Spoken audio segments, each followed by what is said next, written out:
Sus, kung marami lang sana ako mabili ng ganito. Paano, konti? Konti lang itong nabili ko, no, kasi 2 pack lang. Napakamahal naman doon sa S&R. Sus, kaya lang.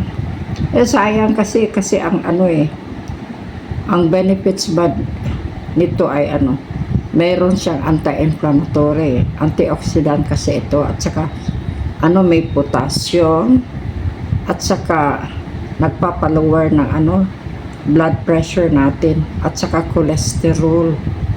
Marami siyang benefits tapos halimbawa gout, anti-gout ito kung may arthritis ka, nakakatulong din ito. Pero syempre dapat meron kang halaman dito, meron kang puno nitong cherry. Okay sana, no? Halimbawa araw-araw o di kaya every other day kumakain ka ng sasabihin lang nato 12 pieces na ganito o di kaya 15 pieces na ganito, siguro sapat na para magiging very healthy tayo, no? Lalo na yung yung anti-rheumatism ito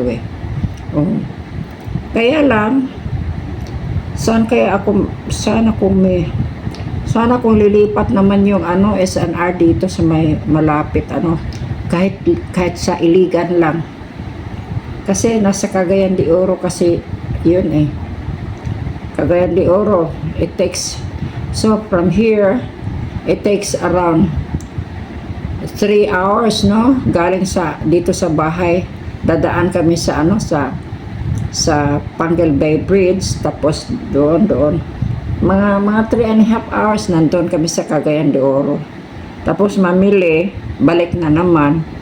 Ayan, it takes sa hapon nandito na kami. Pero siyempre pag napakalayo naman kaya sana merong magdala ng ganito marami para makakain ako ng everyday ng ganito, tapos hindi nasasakit ang mga mga joints, no? Sana naman ito.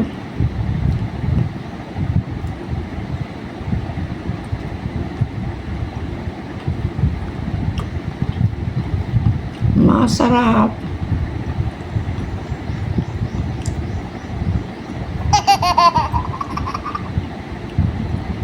Masarap.